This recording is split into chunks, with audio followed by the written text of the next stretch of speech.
अध्याय 14 प्रकृति के 3 गुण। भगवान ने कहा, अब मैं तुमसे समस्त ज्ञानों में सर्वश्रेष्ठ इस परम ज्ञान को पुनः कहूंगा, जिसे जान लेने पर समस्त मुनियों ने परम सिद्धि प्राप्त की है। इस ज्ञान में स्थिर होकर मनुष्य मेरी जैसी दिव्य प्रकृति को प्राप्त कर सकता है।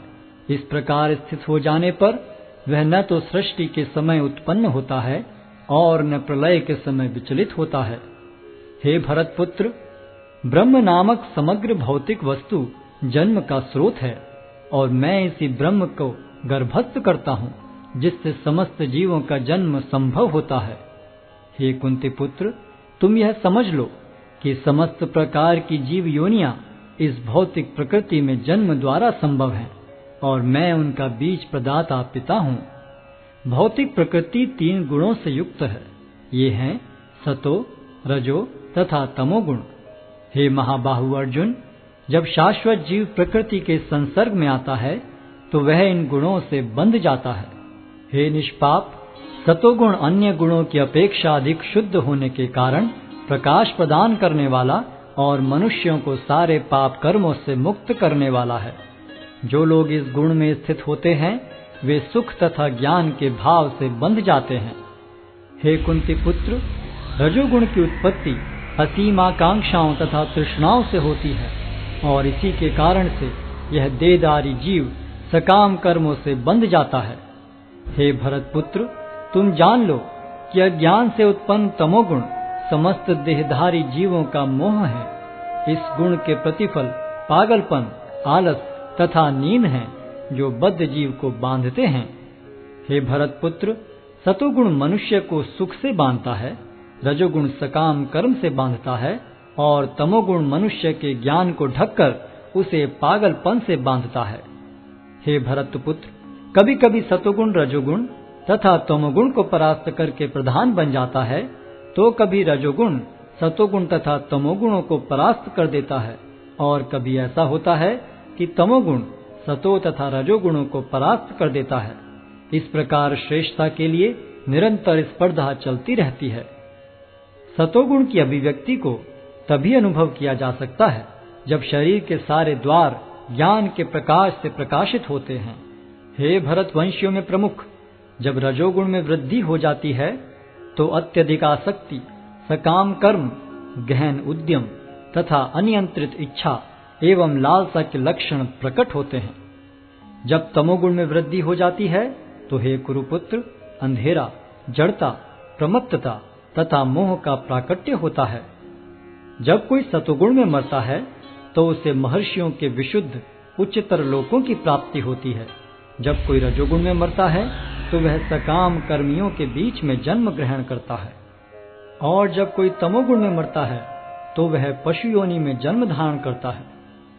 पुण्य कर्म का फल शुद्ध होता है और सात्विक कहलाता है, लेकिन रजोगुण में संपन्न कर्म का फल दुख होता है और तमोगुण में किए गए कर्म मूर्खता में प्रतिफलित होते हैं। सतोगुण से वास्तविक ज्ञान उत्पन्न होता है, रजोगुण से लोभ उत्पन्न होता है और तमोगुण से अज्ञान, प्रमाद और मोह उत्पन्न होते हैं। सतोगुणी व्यक्ति क्रमशः उच्च लोकों को ऊपर जाते हैं, रजोगुणी इसी पृथ्वीलोक में रह जाते हैं और जो अत्यंत गर्हित तमोगुण में स्थित हैं वे नीचे नरक लोकों को जाते हैं। जब कोई यह अच्छी तरह जान लेता है कि समस्त कार्यों में प्रकृति के 3 गुणों के अतिरिक्त अन्य कोई कर्ता नहीं है और जब वह परमेश्वर को जान लेता है जो इन 3 गुणों से परे हैं, तो वह मेरे दिव्य स्वभाव को प्राप्त होता है। जब देहधारी जीव भौतिक शरीर से संबद्ध इन 3 गुणों को लांघने में समर्थ होता है तो वह जन्म, मृत्यु, बुढ़ापा तथा उनके कष्टों से मुक्त हो सकता है और इसी जीवन में अमृत का भोग कर सकता है। अर्जुन ने पूछा, हे भगवान, जो इन 3 गुणों से परे हैं वह किन लक्षणों के द्वारा जाना जाता है? उसका आचरण कैसा होता है और वह प्रकृति के गुणों को किस प्रकार लांघता है? भगवान ने कहा, हे पांडुपुत्र, जो प्रकाश, आसक्ति तथा मोह के उपस्थित होने पर न तो उनसे घृणा करता है और न लुप्त हो जाने पर उनकी इच्छा करता है, जो भौतिक गुणों की इन समस्त प्रतिक्रियाओं से निश्चल तथा विचलित रहता है, और यह जानकर कि केवल गुण ही क्रियाशील हैं, उदासीन तथा दिव्य बना रहता है, जो अपने आप में स्थित है और सुख तथा दुख को एक समान मानता है, जो मिट्टी के ढेले, पत्थर एवं स्वर्ण के टुकड़े को समान दृष्टि से देखता है, जो अनुकूल तथा प्रतिकूल के प्रति समान बना रहता है, जो धीर है और प्रशंसा तथा बुराई, मान तथा अपमान में समान भाव से रहता है, जो शत्रु तथा मित्र के साथ समान व्यवहार करता है और जिसने सारे भौतिक कार्यों का परित्याग कर दिया है, ऐसे व्यक्ति को प्रकृति के गुणों से अतीत कहते हैं।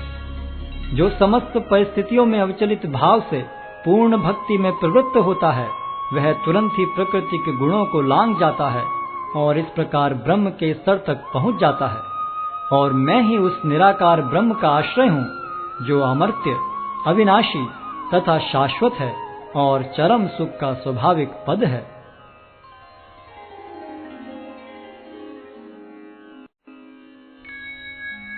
अध्याय 15 पुरुषोत्तम योग।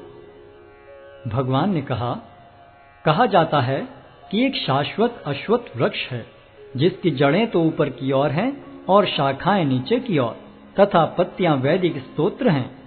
जो इस वृक्ष को जानता है, वह वेदों का ज्ञाता है। इस वृक्ष की शाखाएं ऊपर तथा नीचे फैली हुई हैं और प्रकृति के 3 गुणों द्वारा पोषित हैं। इसकी टहनियां इंद्रिय विषय हैं।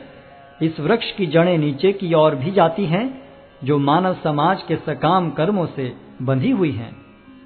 इस वृक्ष के वास्तविक स्वरूप का अनुभव इस जगत में नहीं किया जा सकता। कोई भी नहीं समझ सकता कि इसका आदि कहाँ है, अंत कहाँ है या इसका आधार कहाँ है। लेकिन मनुष्य को चाहिए कि इस दृढ़ मूल वाले वृक्ष को विरक्ति के शस्त्र से काट गिराए। तत्पश्चात उसे ऐसे स्थान की खोज करनी चाहिए जहां जाकर लौटना न पड़े और जहां उस भगवान की शरण ग्रहण कर ली जाए, जिससे अनादि काल से प्रत्येक वस्तु का सूत्रपात तथा विस्तार होता आया है।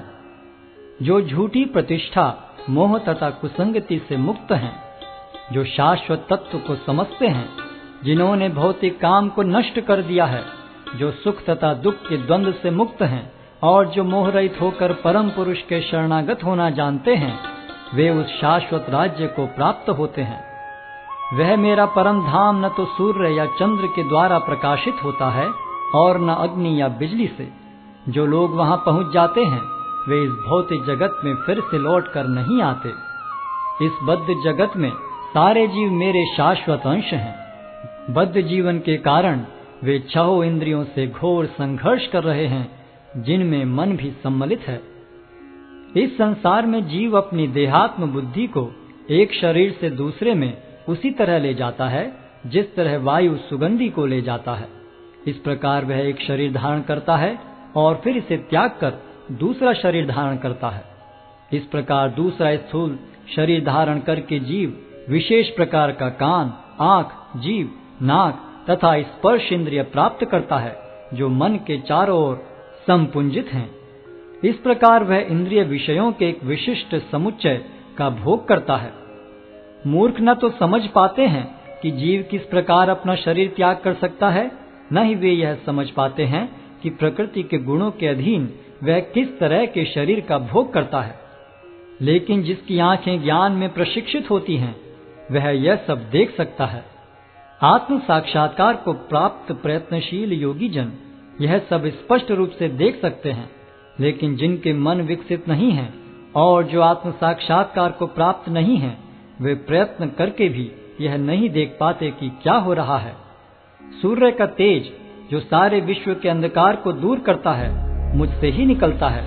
चंद्रमा तथा अग्नि के तेज भी मुझसे उत्पन्न हैं। मैं प्रत्येक लोक में प्रवेश करता हूँ और मेरी शक्ति से सारे लोग अपनी कक्षा में स्थिर रहते हैं। मैं चंद्रमा बनकर समस्त वनस्पतियों को जीवन रस प्रदान करता हूँ।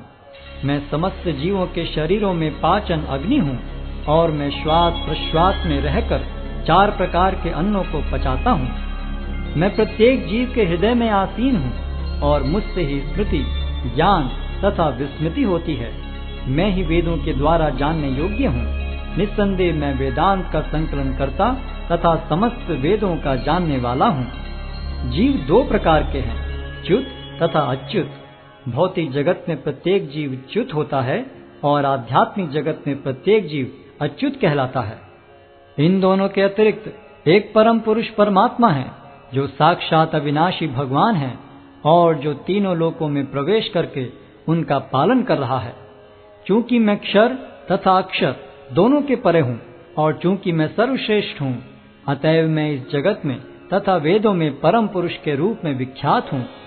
जो कोई भी मुझे संशय रहित होकर पुरुषोत्तम भगवान के रूप में जानता है, वह सब कुछ जानने वाला है। अतएव हे भरत पुत्र, वह व्यक्ति मेरी पूर्ण भक्ति में रत होता है। हे अनग, यह वैदिक शास्त्रों का सर्वाधिक गुप्त अंश है जिसे मैंने अब प्रकट किया है। जो कोई इसे समझता है वह बुद्धिमान हो जाएगा और उसके प्रयास पूर्ण होंगे।